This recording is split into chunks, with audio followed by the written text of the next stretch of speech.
El día de hoy me gustaría hablar del necesitarismo, la visión desde la cual todo lo que sucede y existe es necesario. Yo debo decirlo, no soy necesitarista, no es una visión con la cual tenga particular simpatía realmente. Aún así, esta es una postura que me gustaría exponerla según cómo se articula contemporáneamente. Quisiera revisar los argumentos que se han barajado en su contra y quizás exponer sus falencias, y además de revisar los argumentos que actualmente se están discutiendo en su favor. Gran parte de este video viene guiado en base al libro A Case for Necessitarianism, publicado en 2021 por Amy Karofsky, y creo que es la defensora actual más destacada del necesitarismo. Así que bueno, voy a ello. Pero no sin antes una introducción sobre los términos claves como modalidad, necesidad, contingencia, el necesitarismo y el contingentarismo. Toda esta discusión tiene su eje en torno a algo llamado modalidad. Es en ese terreno en donde se ubica el necesitarismo y sus rivales. La modalidad es el estudio filosófico sobre lo que es posible, imposible y necesario, o al menos principalmente de esto. Algunos ejemplos de enunciados modales para que más o menos uno se haga una idea de en qué consisten estos términos mencionados anteriormente, pues podrían ser: es posible que yo sea un humano, es imposible que 2 más 2 sean 5, es necesario que todo soltero no sea casado. Todos estos son enunciados modales, como las cosas que pueden suceder o las cosas que definitivamente no pueden suceder. Por ejemplo, el que 2 más 2 sean 5. También, por supuesto, están las cosas que forzosamente tienen que ser así siempre y no pueden ser de otra manera, ni pudieron haber sido de otra manera. Por ejemplo, el que un soltero forzosamente no puede ser casado. Sobre el estudio metafísico, semántico y lógico de este tipo de enunciados es que se desempeña la modalidad. Ahora, en relación a todo esto, pensemos en un evento que haya ocurrido en la realidad, algo que haya sucedido efectivamente. Por ejemplo, yo el sábado pasado comí una pizza. Podemos apreciar muchas cosas sobre dicho evento, como las características de la pizza, la ropa que llevaba, el corte de cabello que traía, entre otros datos. Pero hay algo que muchos, si no la gran mayoría de personas destacarían sobre este evento, y es que este suceso pudo haber sucedido de una forma distinta, parcial o totalmente. Es decir, que las cosas hayan sucedido de manera distinta a como realmente sucedieron. Por ejemplo, en lugar de haber comido pizza este sábado, pude haber comido una hamburguesa, o pude haber tenido otro corte de cabello, o pude haber ido acompañado al restaurante. El punto es el mismo, las cosas no tienen por qué suceder de la manera que sucedieron. Pudieron haber sucedido otras cosas. Esto obviamente no se limita al pasado, también puede suceder sobre cosas que van a ocurrir. Por ejemplo, si ahora mismo fuera a un restaurante y eligiera comer una pizza, muchos considerarían que en el momento previo a mi elección, las cosas también hubiesen podido suceder de otra forma. Por ejemplo, en ese momento estaba abierta la posibilidad de que haya pedido una hamburguesa en lugar de una pizza. El pensar que hay eventos que pudieron suceder de otra forma a como realmente sucedieron, o que hay cosas que pudieron existir de forma distinta a las que realmente existen, o que pudieron haber cosas que pudieron no haber existido, aunque realmente existan, entre otras tantas cosas, es lo que se suele denominar como contingentalismo. Esto es a grosso modo que hay eventos que pudieron haber ocurrido de forma distinta a como realmente ocurrieron. Esta quizás es una forma en la que se suele representar la frase pudo haber ocurrido de forma distinta a como realmente ocurrió. Por un lado, marcado levemente con el color rojo, se representan los cursos de acción que realmente sucedieron, lo factual, pero aún así, y se representa con las otras líneas negras, también habían otras formas en las que los eventos pudieron haber ocurrido, aunque no haya sido las que realmente acabaron sucediendo. Estas son las contingencias. Esas líneas bifurcadas implican la posibilidad abierta a que las cosas ocurrieran de manera distintas. Esto es lo que cree el contingentalista. Hay eventos contingentes, y esos eventos, como contingentes, pudieron no haber sido o podrían haber sido de otras maneras. Las razones por las que el contingentalismo ha sido adoptado son varias. Ciertamente el contingentalismo ha tenido entre sus principales motivaciones al teísmo. Por ejemplo, uno de los argumentos cosmológicos para probar la existencia de Dios, el argumento de la contingencia, supone que hay justamente seres contingentes, los cuales existen, pero pudieron no existir.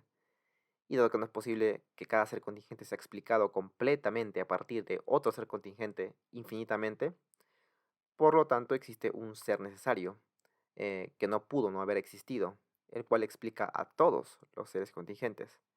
Este ser necesario, los teístas lo buscarán identificar con Dios. Para que dicho argumento funcione adecuadamente, se requiere que hayan contingencias.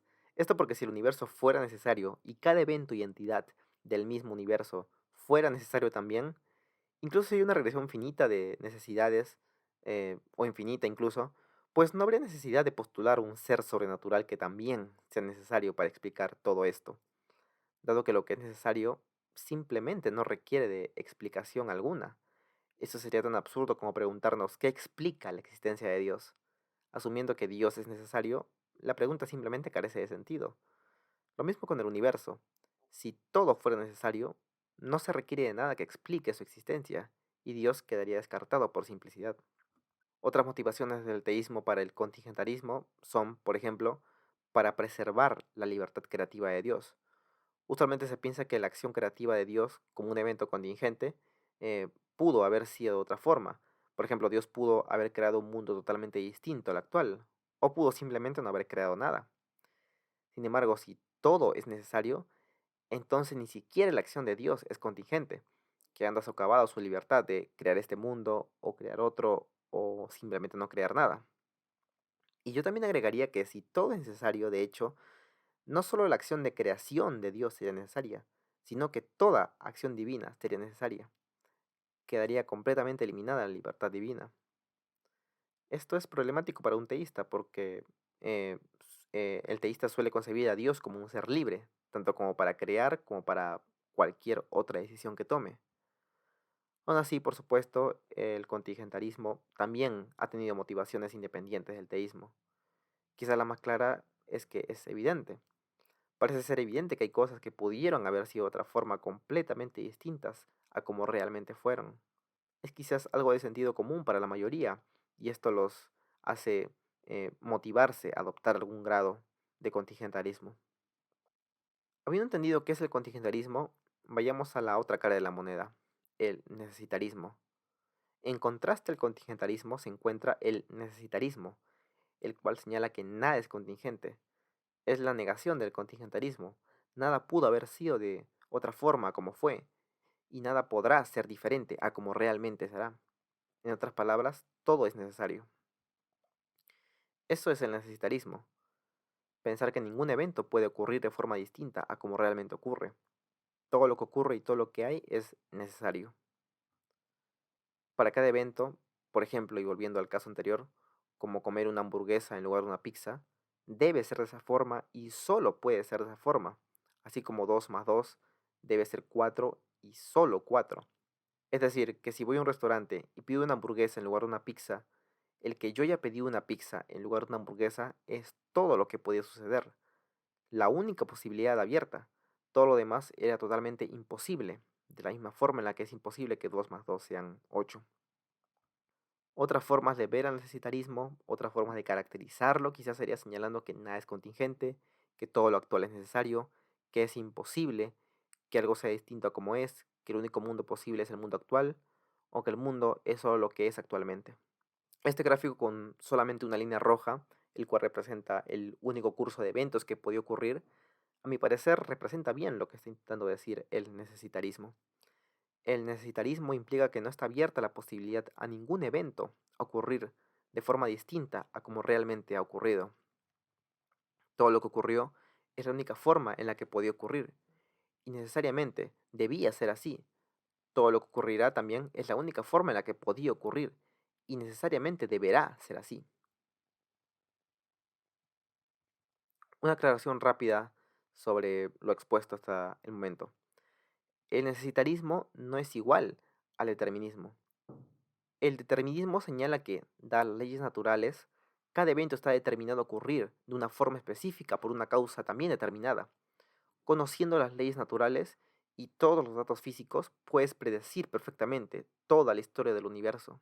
Esto, aunque parecido, es bastante diferente, de hecho, a lo que el necesitarismo señala. Por ponerlo en términos de mundos posibles, mientras que el determinismo señala que las cosas van a ocurrir de una forma en este mundo actual, no dice nada respecto a si hay otros mundos posibles, además de este. Por ejemplo, el determinismo señala que si conoces las leyes naturales del universo, partiendo desde el estado inicial del universo, entonces puedes predecir todo lo que sucederá. Pero claro, esto no implica que el estado inicial del universo haya podido o no haya podido ser distinto a como realmente fue. Por ejemplo, pienses en cuántos átomos tiene el estado inicial del universo.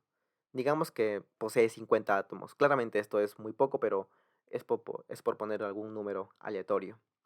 Bien, el determinismo implica que si conoces ese estado de 50 átomos iniciales y además conoces las leyes naturales del universo, vas a poder predecir acertadamente, si tienes todos los datos en consideración, cómo procederán los eventos en dicho universo con un estado inicial de 50 átomos.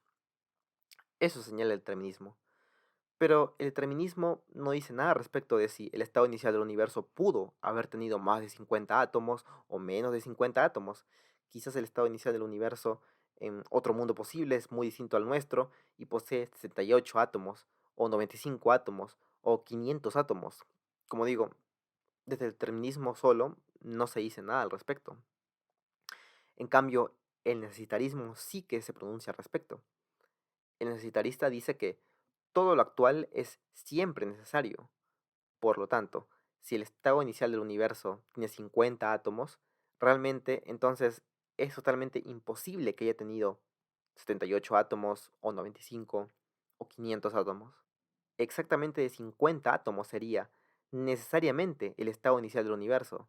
Está totalmente cerrada alguna otra posibilidad. Esto creo que es una de las evidencias de que el necesitarismo es radicalmente distinto al determinismo, y ni siquiera uno implica lo otro. El necesitarismo es una tesis mucho más fuerte, que señala que el único mundo posible es el actual. En el aspecto histórico ha habido una gran cantidad de filósofos cometidos con el necesitarismo en algún punto, sobre todo algunos modernos y una gran cantidad de presocráticos. Por ejemplo, Spinoza argumentó que Dios es la única sustancia y que todo lo que acaece lo hace en la sustancia necesaria de Dios. Así encontramos varios pasajes en la Ética en los que señala que la naturaleza no tiene ninguna contingencia o que las cosas que han sucedido no podían haber sucedido de otra manera. Otros referentes importantes del necesitarismo a través de la historia son Leucipo, Anaximandro, Pitágoras y Empédocles. Ok, eso ha sido la introducción a los términos claves de modalidad, contingentarismo, necesitarismo, entre otras cosas. Ahora quisiera centrarme en algo muy importante dentro de la discusión. No es lo único importante, claro, pero sí es bastante importante. Hablo de la justificación del contingentarismo. Si hay una visión de sentido común para muchos, es el contingentarismo, pero, sin embargo, ¿cuál sería la justificación filosófica para tal perspectiva? ¿Cuáles son los argumentos que se han dado en su sustento? Y principalmente, ¿se puede dar sustento al contingentarismo en términos tales que un necesitarista pueda cambiar su postura? Porque recordemos que se deben dar argumentos, en este caso no para convencer al contingentarista, quien seguramente ya está convencido, sino para convencer al necesitarista de abandonar su postura y pasarse al contingentarismo. Se deben dar argumentos que concluyan que hay contingencias, que no todo es necesario y que sean persuasivos para quien no está de ese lado. Bien, pero antes, una desventaja desde la que tiene que partir el contingentarista en esta empresa. La desventaja clara es que, en principio, y haciendo uso de los sentidos de la observación empírica, se puede contrastar que uno solamente puede experimentar las cosas que son, pero uno no puede experimentar las cosas que pudieron haber sido. Se tiene experiencia de las cosas actuales, no de las cosas contingentes. John Hale, por ejemplo, expresa esta idea cuando dice: ¿qué es que algo aparente ser contingente? ¿Cómo luce el que algo sea contingente? ¿Cómo podrían las apariencias proveer algún tipo de indicio de contingencia? Uno puede ver cosas como sillas rojas o gatos naranjas. Son cosas que suceden y que son actuales. Nuestra experiencia diaria está siempre en la actualidad, de hecho. Las contingencias de existir deberían ser imperceptibles para nosotros, en cualquier caso, dado que por definición estas no son actuales. Por lo tanto, no podemos tener contraste empírico al respecto. Y eso es un problema porque si el necesitarismo es verdad, entonces las cosas lucirían exactamente como las vemos, nada cambiaría en nuestra experiencia. No es una visión que, al menos en primera instancia, violente nuestras apariencias cotidianas básicas o nuestro sentido común. Lo que jamás nadie ha visto es algo además de lo actual, por lo que uno podría incluso pensar que lo que realmente va más allá de nuestra experiencia diaria o va más allá del sentido común, de hecho, es el contingentarismo. o al menos no parece descabellado pensarlo así. Es entonces la misión del contingentarista el demostrarle al necesitarista, sin presuponer su postura como verdadera, que hay cosas que pudieron haber sido diferentes a como son realmente. Obviamente, esto no significa que el necesitarista no deba demostrar su postura igualmente, pero no viene al caso en esta sección particular. Aquí estoy revisando solamente la justificación del contingentarismo. La primera línea de justificación que valoré será la que concierne a los poderes o disposiciones de las cosas. Nosotros vemos disposiciones de las cosas en nuestro día a día. Por ejemplo, vemos que una taza tiene la disposición de romperse si es que chocara contra el suelo, o que está en la disposición del acetileno, la de arder, si es que se la expone al fuego. Entonces puede razonar el contingentarista de la experiencia de que algunas entidades de un tipo tienen cierta propiedad, sea la de romperse en un momento determinado, la de actuar de una u otra forma, la de poseer un color que no se posee actualmente, entre otras cosas, pues se infiere que es posible para cualquier entidad de ese mismo tipo poder haber tenido o tener dicha propiedad, incluso si no la tiene actualmente. Por ejemplo, considérese el caso de Fred. Fred es alguien que tiene un gato gris y por su experiencia cotidiana en el día a día, él observa que hay también otros gatos, pero que estos son naranjas. Entonces, en base a esta experiencia, Fred razona que esto es evidencia de que su gato particular pudo haber sido naranja. El razonamiento de Fred iría más o menos orientado de la forma, los gatos pueden ser naranjas, porque él ve muchos gatos naranjas diariamente, y que su mascota particular, al ser también un gato, entonces pudo haber sido naranja. Se concluye que su gato solo es contingentemente gris, es decir, pudo no haber sido gris. El hecho de que hay algunos gatos, no todos por supuesto, pero algunos gatos que son naranjas, cuenta como evidencia para que Fred deduzca que de un gato que no es naranja, este pudo haber sido naranja. Bueno, ¿cuáles son los problemas con este argumento? A grosso modo, un problema muy común en una gran parte de justificaciones del contingentarismo. Y es que piden el principio en algún punto. El argumento presupone el contingentarismo de entrada. Esto se puede ver claramente. Para que el gato de Fred pudiera haber sido naranja, otros factores deberían haber sido diferentes. Por ejemplo, la genética de su gato debería haber sido distinta. La epigenética hubiese tenido que manifestarse de forma distinta como lo hizo.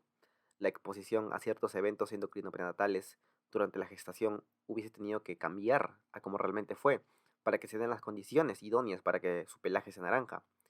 Quizás incluso hubiera tenido que haber tenido otros padres, quizás un papá felino con el pelo naranja, entre otras cosas.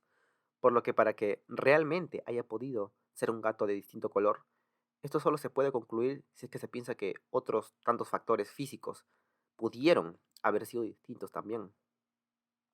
Pero ese es el punto de cuestión. Eso es justamente lo que se quiere probar. Uno no puede simplemente asumir que todos esos factores pudieron haber sido distintos.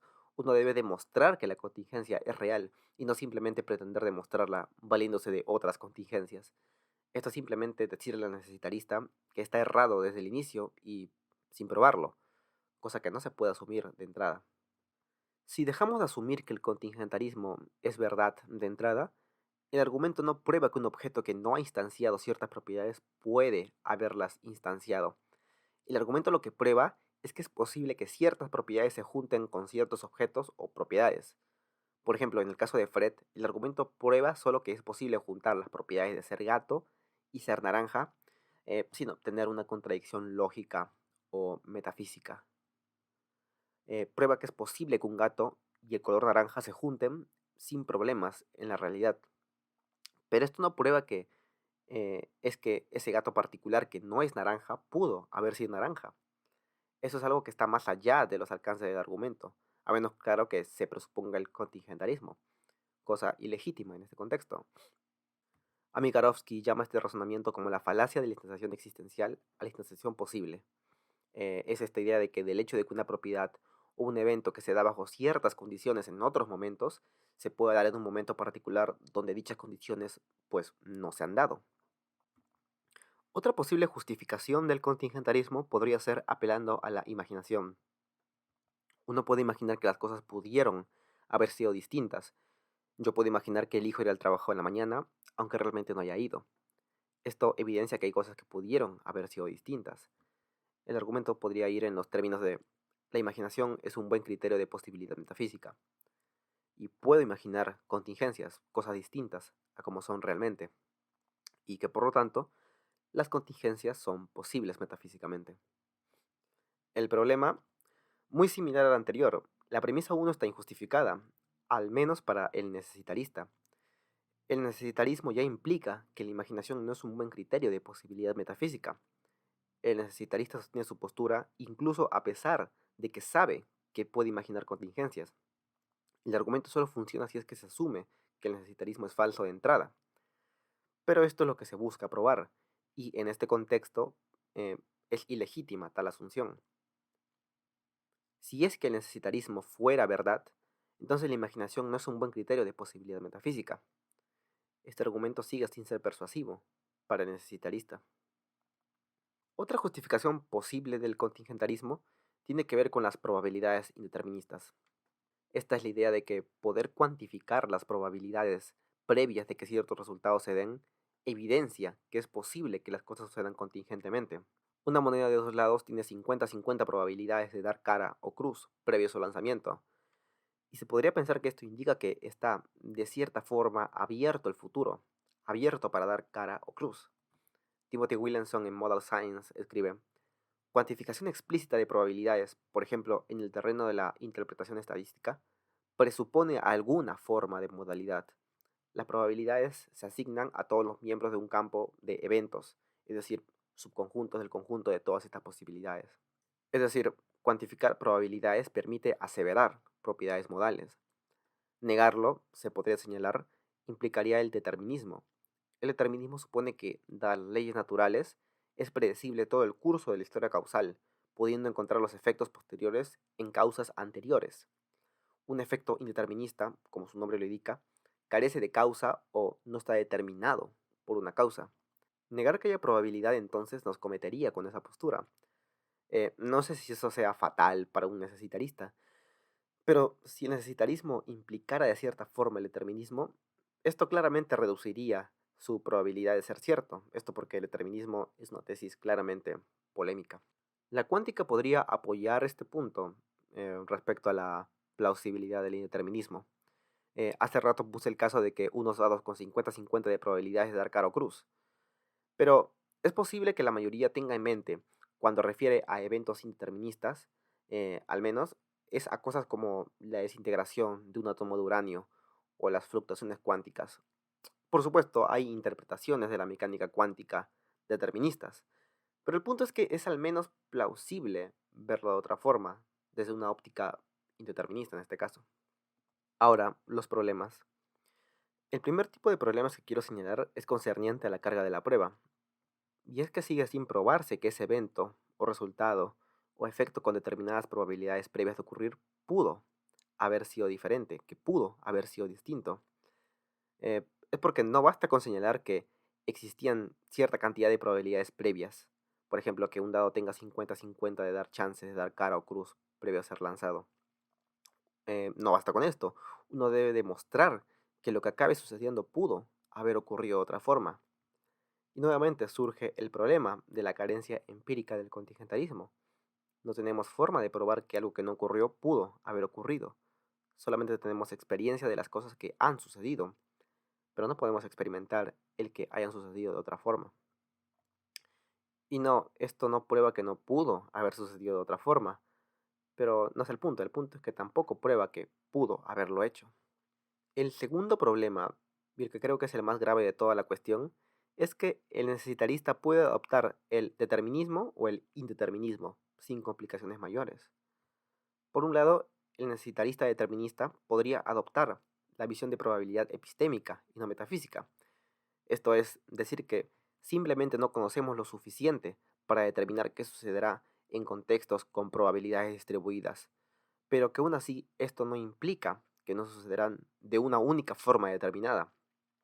Por ejemplo, en el caso del dado y la probabilidad de 50-50 de dar cara o cruz, se puede decir que solamente se desconoce el resultado únicamente porque se desconoce todos los factores relevantes para el mismo. Por ejemplo, la fuerza a la que será lanzado, el número de rebotes que dará en el suelo y así. Pero que esto es solamente epistémico. El desconocimiento no implica nada ontológico. Es decir, que del hecho de que yo particularmente, o incluso todo el mundo, desconozca todos los factores que van a determinar el resultado, no implica que el resultado no esté determinado, solo que uno no conoce todos los factores que lo van a determinar. Sí, esto implica el determinismo, pero tanto el determinismo como el indeterminismo son posturas polémicas y estarían en paridad en ambas partes si es que se adopta esta línea de respuesta.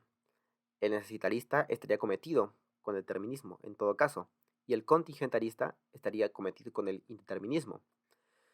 En principio no sé quién está en desventaja y creo que de hecho ambas visiones son igualmente polémicas.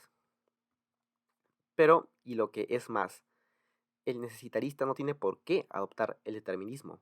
Se puede rechazar lo anteriormente dicho y abrirse al indeterminismo, que no es incompatible con el necesitarismo realmente. El necesitarismo, en principio, es compatible con efectos ocurriendo sin causa determinada o sin causa alguna. Por ejemplo, y para ver qué tan radical uno puede ser sin abandonar el necesitarismo, el necesitarismo es compatible con un tigre apareciendo sin causa alguna, espontáneamente, en mi habitación. Esto es posible desde el necesitarismo. No hay nada que indique lo contrario. Lo único que se tiene que señalar es que en ese preciso momento ese tigre tenía que aparecer por necesidad en mi cuarto. No podía no hacerlo. Eh, Esto es compatible con el necesitarismo y esto es contrario al determinismo. Es imposible que, dadas las leyes universales, se pueda predecir o que se pueda determinar causalmente el que dicho tigre aparezca espontáneamente en mi habitación. Solamente se debe aclarar que era imposible que ese tigre indeterminista no apareciera en ese momento y ya está. Y no, la cuántica no ayuda realmente. Como dije anteriormente, el necesitarista puede adoptar una visión determinista de la cuántica o simplemente señalar que el determinismo es falso y que los efectos indeterministas ocurren por necesidad sin causa alguna, rastreable metafísicamente y ya está. Otra posible justificación al contingentarismo puede venir del lado de la deliberación, es decir, respecto a nuestra toma de decisiones. Cuando decidimos entre hacer una acción, digámosle A, y entre otra acción, digámosle B, lo hacemos considerando que es una posibilidad real para nosotros hacer A o B, que es contingente la elección tomada y pudo ser distinta. No pensamos antes de actuar que es necesario que nuestra acción sea la única posible y que no pudo haber sido diferente. Los problemas familiares vuelven a salir, partiendo del hecho de que se crea que existen futuros contingentes en la deliberación, solo indica eso, que se creen que existen futuros contingentes en la deliberación. Aún así, eso hasta ahí no es una prueba de que realmente existan futuros contingentes.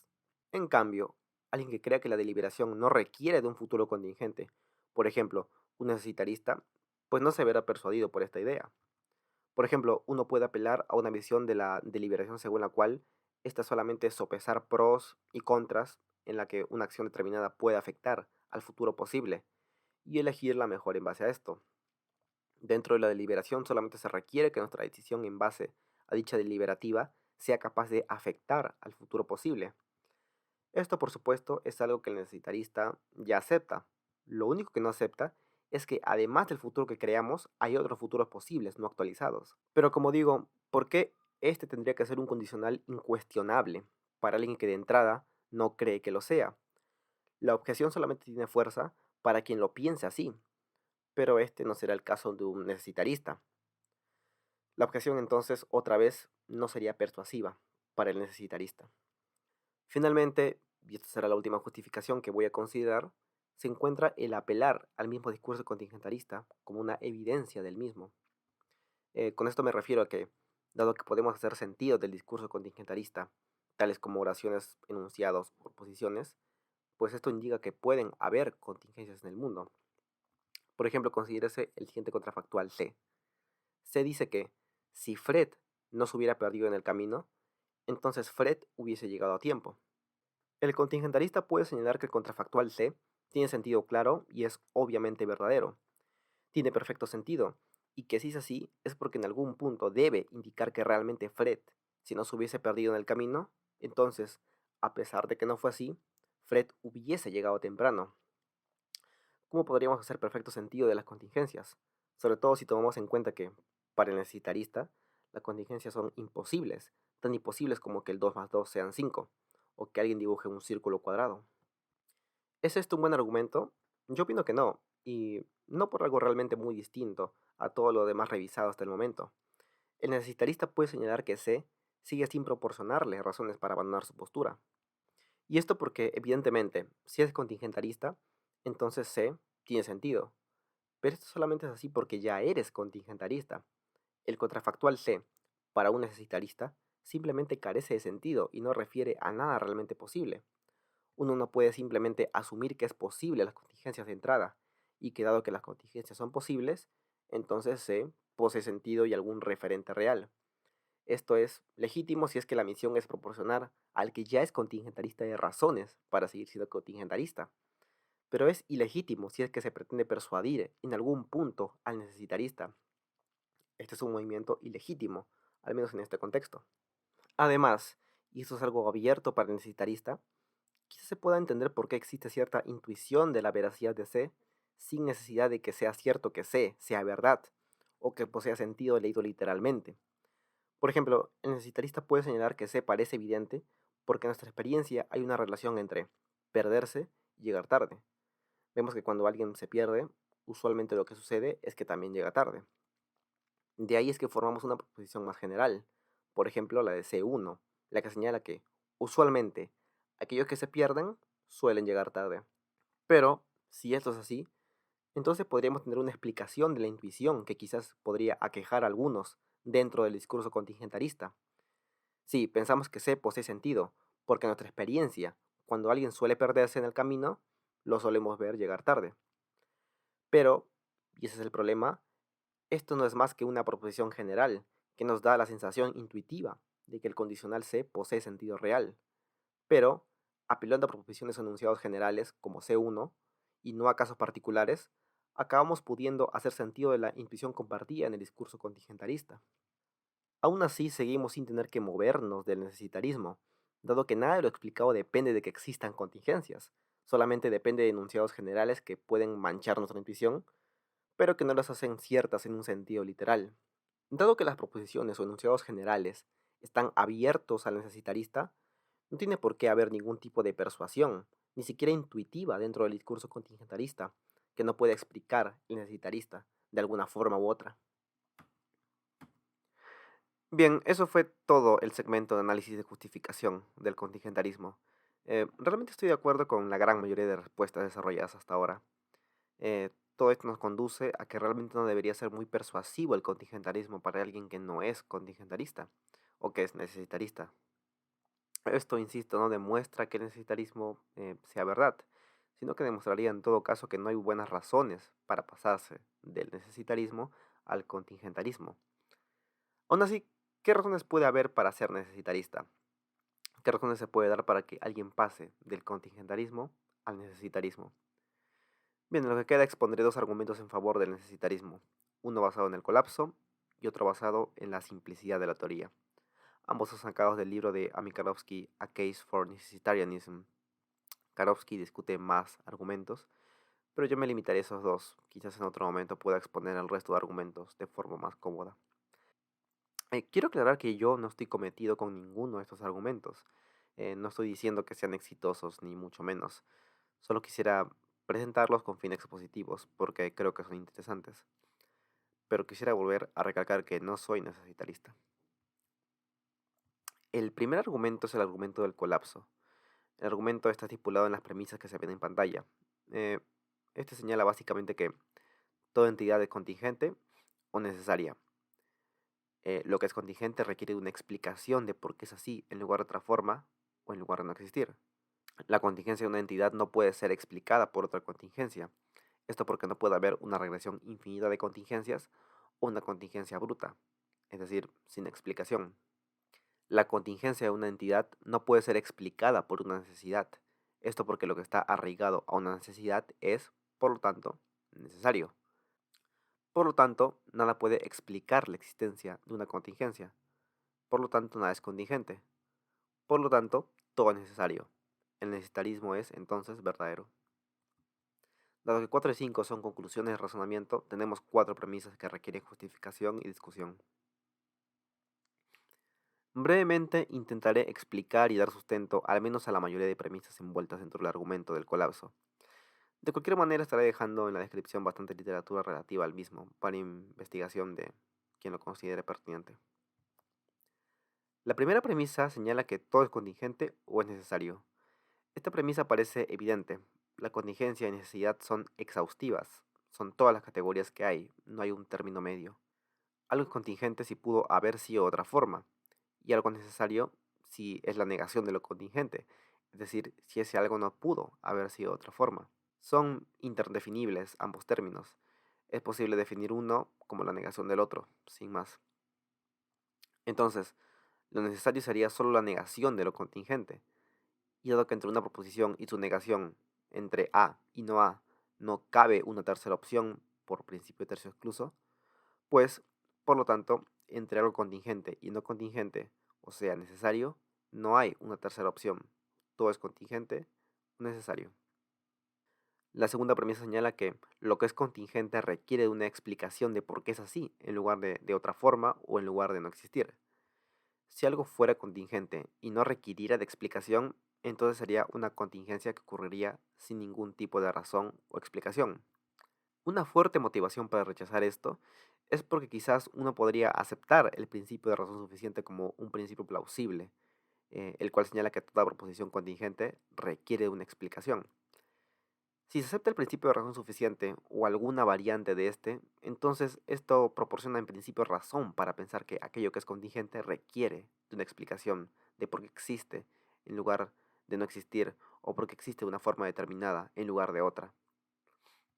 A su vez, si uno repudia por intuición el que existan hechos brutos contingentes, entonces eso también es una razón para pensar que aquello contingente requiere de una explicación.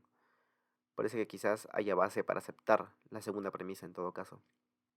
Por otro lado, la tercera premisa señala que una entidad contingente no puede ser explicada completamente por otra contingencia.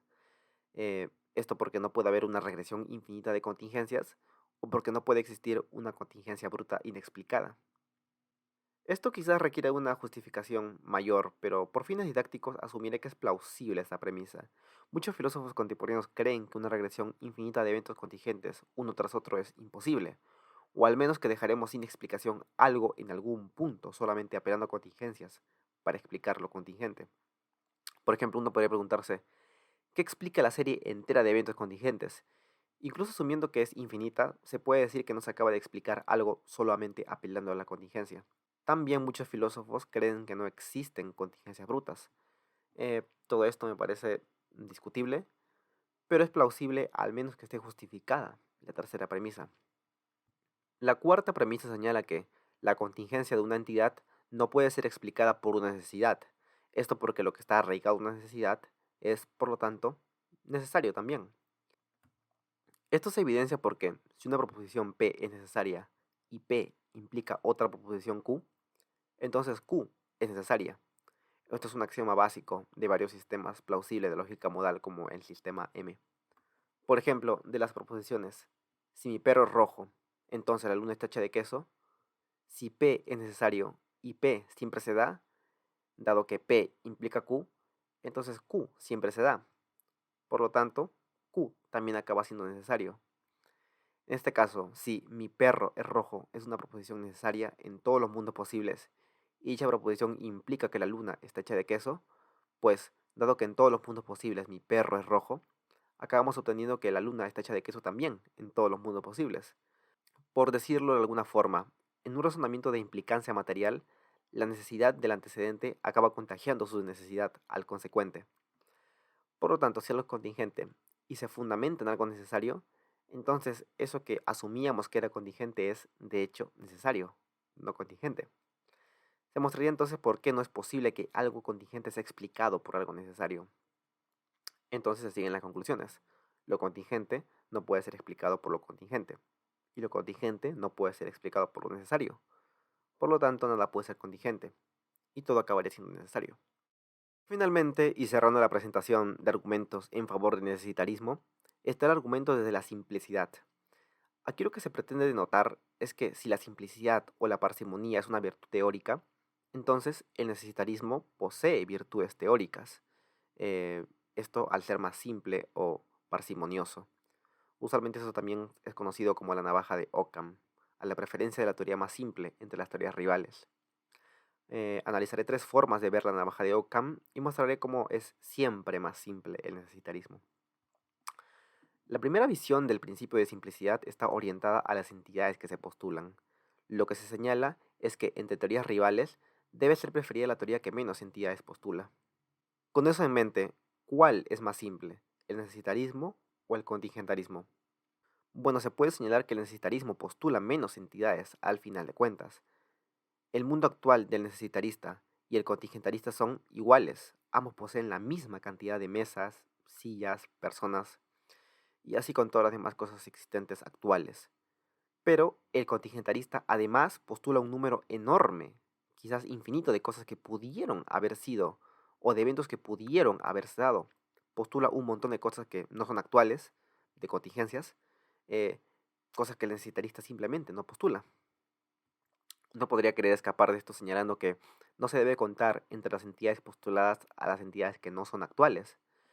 Pero esto es sumamente problemático. El hecho de que las entidades contingentes no sean actuales, como las sillas, mesas o carros que vemos en nuestra experiencia cotidiana, no implica que no deban ser contadas como las entidades que sí fueron postuladas. Después de todo, el contingentarista debe decir que las contingencias no actuales existen realmente, de alguna forma u otra, pero existen.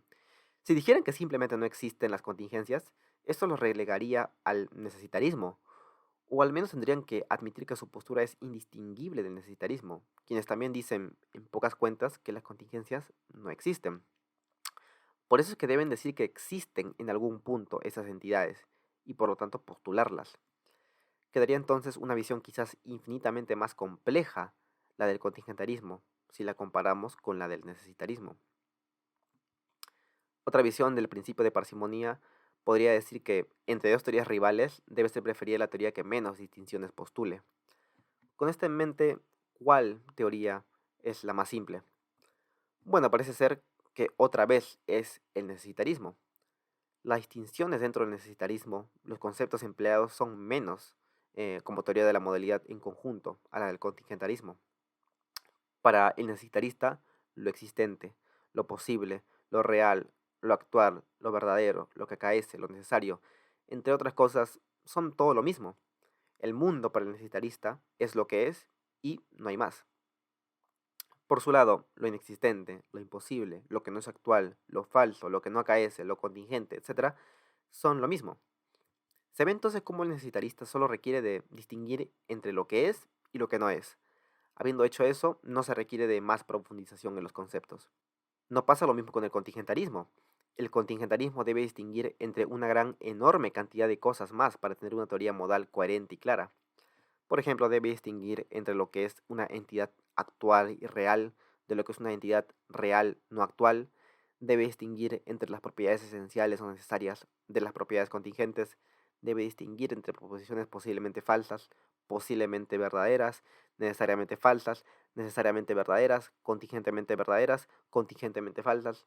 Debe distinguir entre posibilidad lógica, posibilidad metafísica, posibilidad física. Debe distinguir qué es un mundo posible, qué es un poder causal y un largo etcétera de más cosas que puede y debe precisar y clarificar.